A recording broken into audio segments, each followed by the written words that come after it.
Hello, everybody. Hello, Welcome back to Current Art Podcast. I'm Yaqing. I'm Chang'en. Really nice to see you again. Yeah. So today we are talking about female artists after motherhood, right? It's about me. It's all about you. It's all about my love. Yeah. So, I mean, congratulations for this week. Yes. Like Rachel got her job, Yay! like in Korean teaching. Yes. I'm so excited. Yeah. That's really like a brand new beginning, you know. Yeah, since I kind of stopped my career and then tried to change my career as an artist and then teacher, and this is basically first teaching. No, I actually did the sub teaching, but I'm proudly, this is like my I can build my curriculum. Yeah. So you can design Yes. your curriculum? Yes. I can design the class material. Actually, they have curriculum and then the guideline, and then I can build my class material. That is so touching, you know, after all the trying and then it's finally worked out. Thank you for supporting and encouraging me, Yaqing, and my friends and family. Thank you so much. Yeah, but I'm really happy for you. Thank you so much. And and who are you going to teach? Whoever wants to want to learn Korean, the age group is adult. And then maximum 7 people. Oh, great. I don't know who it's going to be, but yeah, I'm excited to meet them. And where is it? At, I think, 46th Street and nearby the Grand Central Station. That's perfect. Yes. Oh, I love to hear that. It's always good to hear the good news from your friend. Yes. So today's topic is really related to you. And we are going to introduce a French-American artist called Louise Bourgeois. Oh, I love her work and her mentality and story behind with mom. Which one you love the most? The big spider. The big spider, yes. Yeah. It's so iconic, it is. You know, in the public space that she created this giant, like, spider out metal, right? And a little bit about this artist, born in Paris in 1911 and died in 2010. And she make that large-scale sculpture and installation art, but she is also a prolific painter and printmaker. And she talks about those topics which is really related to motherhood and female artists, like domesticity and family, sexuality and body, death and unconsciousness. Okay, so question time. Okay. So what do you think, what is the most significant change after you become a mother? Definitely reduced my own time. Yes. Yeah. And yeah, physically, mentally, it's not mine anymore. Yeah. You felt like your whole time belongs to the kids? In the beginning, yes. And then it was so much responsibility, which is I actually happy and, you know, feels more tight inside like a small society, like a family. So I feel secure since I had children. Because I feel like this is my actual family, not from Korea. This is my family, and I build this little, society that with your loved ones. Yeah. So, yeah, I think I got mature. Definitely, I got mature. So after I had kids, and I got stronger. Yeah. I was, I think, I'm getting stronger, mentally. Yeah, I think motherhood is always connected with this courage, like being brave, and then defend your kid as well, you know, to protect your kids, you know. Right. How does like being a mother related to doing art? Like does it change anything in like your artistic career? Certainly, I can imagine. It's very difficult doing the artistic creativity activity with kids. Is really difficult. If I do the painting, if I do sculpting, I cannot imagine I can, it's not possible because so much things clutter and then cleaning, and it's, usually it's exposed with a paint is not, it can be safe for children. So children has to be aware. So that's why I think I got more into digital artwork, because the computer, I can use the computer with VR headset, and when baby is need me, then I can just quickly took it off and then go to baby. Yeah, that's a good way to look at it. Also, digital space, like it doesn't require you to have a large studio. Yes. That you can always come back to your kids. Yeah. Yeah. Louise Bourgeois moved to New York after she got married with her husband, and around 1940s she moved to New York, but she faced extreme difficulties in transition into a new country. So basically she got little attention until her first solo show in 1945. Actually, it's not too late, I would say. She got her first solo show like at around 34. It's still young. Okay. And then she made a sculpture called Woman House. And it's a white sculpture with a pregnant woman lying on the ground. And her knees are up, and then her head is emerged in a white house. So it's very interesting to look at this sculpture, because it's almost what you're telling me about, that your mind is occupied by something else.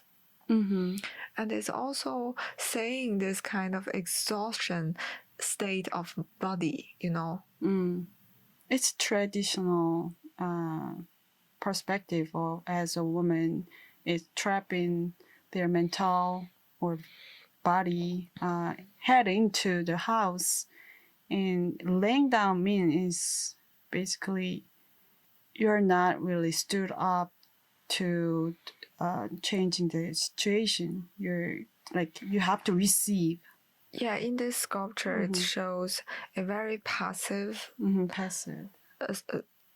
very passive posture of the body, and the woman is lying down with her feet on the ground and her knees is up, and we can see her belly, her breasts, but we couldn't see her facial expression, and we couldn't see what is going on in her mind, which is covered by a giant house. It's almost the size of her body, that she is being preoccupied with something happened. Yeah, I mean, people will say these days woman's role is so much different than traditional, but somehow, I mean, some way it's still like remained the traditional role as a woman, and it's like more of like childcare, and then house care is on woman. It's yeah, and then also the modern society demand the woman needs to be a money making role together, so it's like double duty on your woman, so it's so much pressure. And yeah, I guess I just see it, no matter, it doesn't matter of traditional concept or modern concept, women always have some kind of, yeah, it's pressure. Yeah, Pressure of making money, have a career, pressure of being a mother, taking care of their child, Yes. pressure of being presentable, but also be themselves. Like there's so many different kind of challenges, you know. Mm-hmm. Also to deal with like interpersonal relationship with other people, Mm-hmm. like being a social tie. Is that what you feel about like all those pressures that being put upon women in modern society? Men will say like man also has pressure to be, Yeah. you know, their career and take care of family and all that.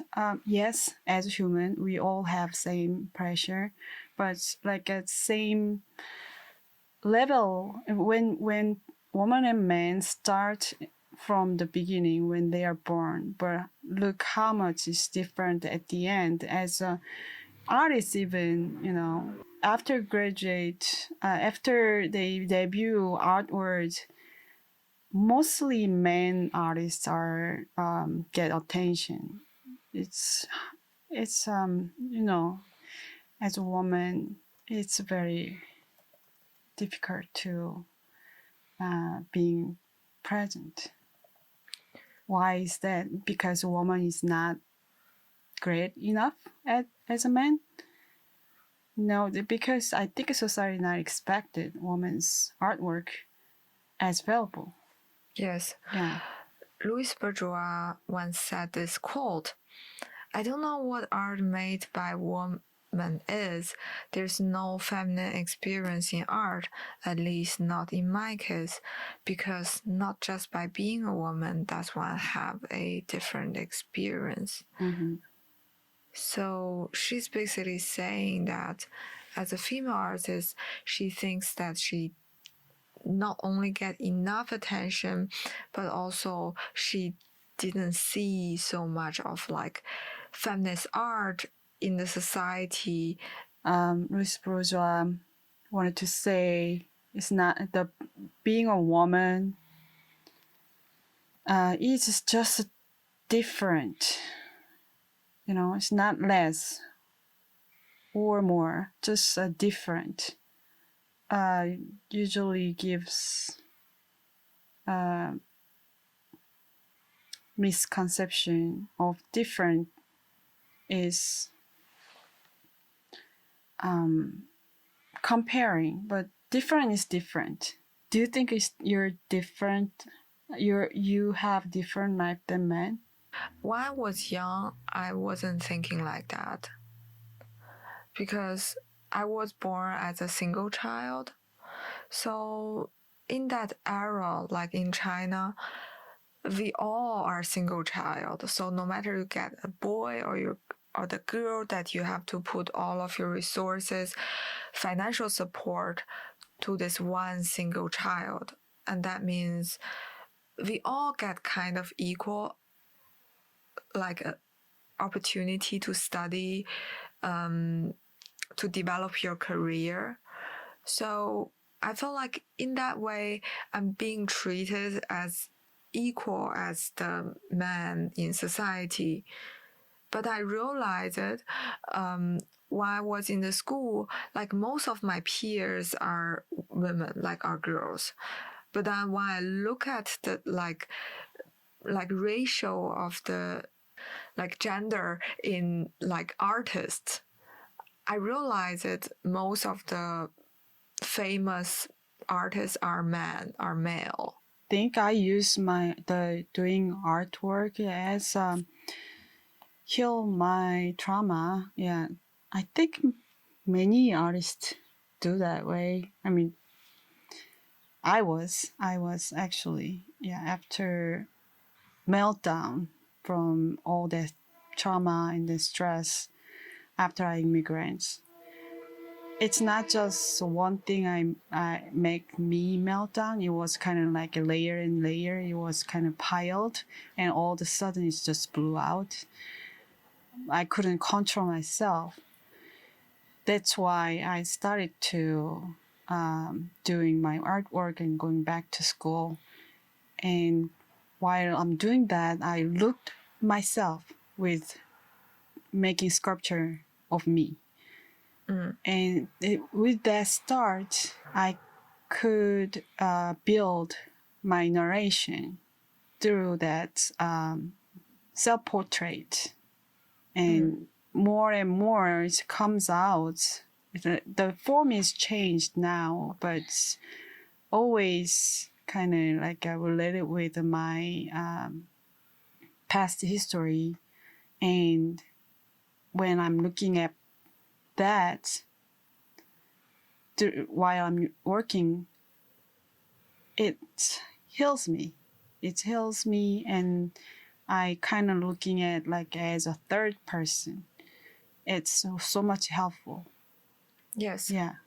I think you're bringing up a very interesting concept that what we are making with art is actually a mirror of ourselves.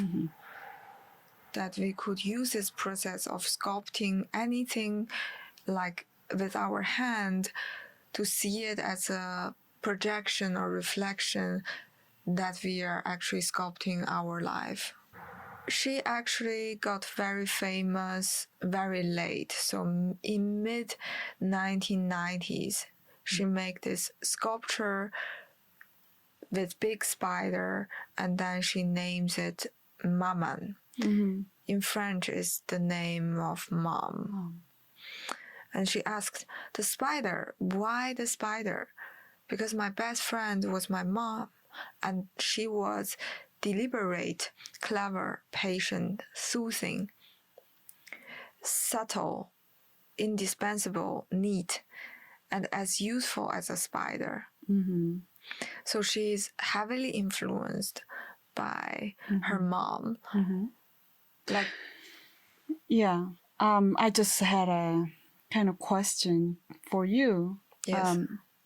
Do you think your mother impact your life? Do you think your artwork is influenced by your mother? Like this mother and daughter relationship? Not just my mother and daughter kind of like just like as a mother. Just mother. I think she heavily influenced my life. I think my life, I'm like the sculpture of her. And interestingly enough, I think I let my mom sculpt me. Yeah, and I let my experience sculpt me.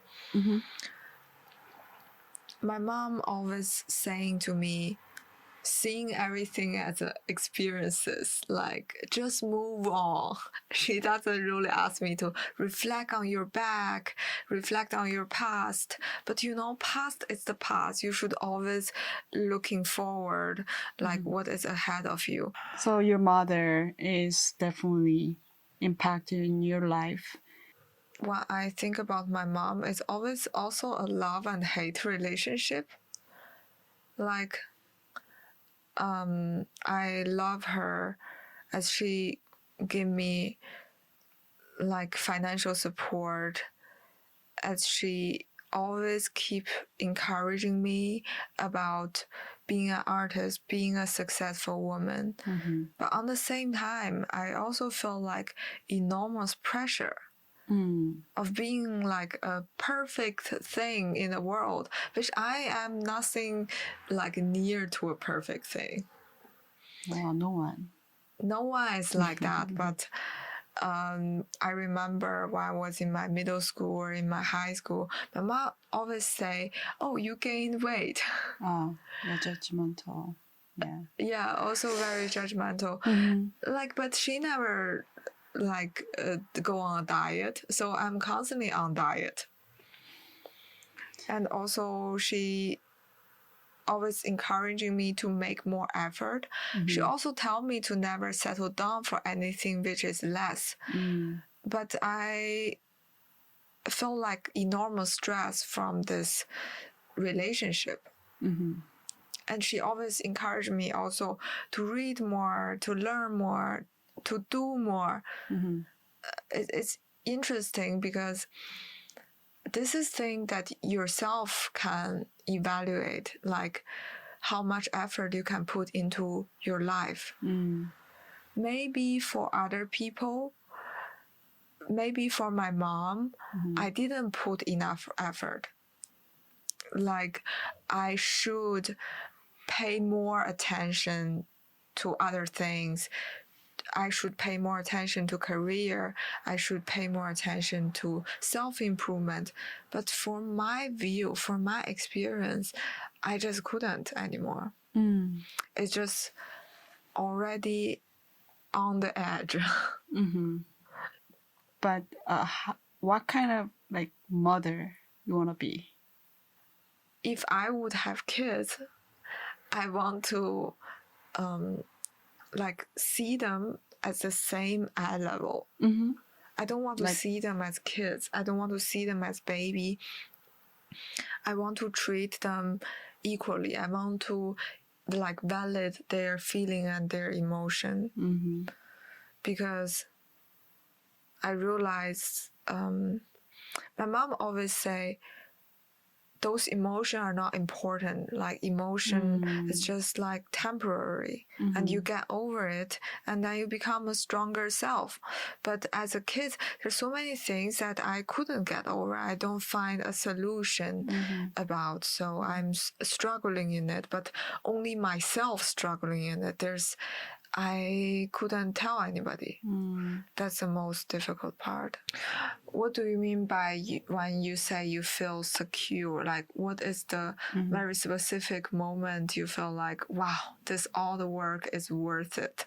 Like, all the work I have done, like, I don't know, changing a diaper, cooking, washing the clothes for them, those are all worth it. Like, specific moment. Specific moment when they eat the food whole bowl without any left. How to say? Usually, what happens in the dinner table? Like I have to beg them, like one more bite, two more bite, or sit down. Let's focus eating. You know, something like have more vegetable or have more of like something like that. So I have to constantly remind them finish the food. But when they are hungry or whatever reason, I make a good cook, whatever, if they don't complain and eat the whole bowl and smile at me, it's just like heaven. Louise Bourgeois once said, when I was a child, all the women in our home used needles. I've always been fascinated by needles, the magical power of the needle. The sewing needle is used to repair damages, a demand for forgiveness, like a spider. When the spider's web is broken, the spider doesn't become aggressive. It continues to weave. It repairs. It talks about like her mother figure as a spider at home, always repairing what is broken. What do you get inspired from your kid? Like what quality that you see from them that you think, okay, that would make me a good artist? They always love me. They love me. They always like. Sometimes we fight. Sometimes we have argument, but not long. They come back and always give me a hug and smile. Do you think as a female artist, love is a very important topic in our work? Yes, love. They taught me, my kids told me what is love is. It's really. That's the most important for my kids. I think about the power of like a spider web. I think about how much it can hold, it can contain. Mm. I think about a repetitive job like a spider do. And I think about the repetitive job we do and our mothers do and you as mother do. I think those repetitive job could somehow also give us the nutrition and give us the power to keep on going and finding meanings through those mundane daily job. Yeah, I mean, that's really good saying. It's being a mom and being an artist. I know, so all the mother artist is doing great job, and keep going. Don't give up as an artist, and enjoy the little children's love, and then love them. That's I think love is always a great resource and it's the best support that we can get. Right. And to be able to love unconditionally. Right. Yeah. We do artwork for love. Love yourself, love for your family, love your child, love world. Thank you so much for listening today. And we see you every Sunday at 10 a.m. We are available on YouTube Podcasts, YouTube Music, Pocket Podcasts, Spotify, Apple Podcasts, and our Instagram account is current.artpodcasts. So see you next Sunday. Bye-bye. Bye.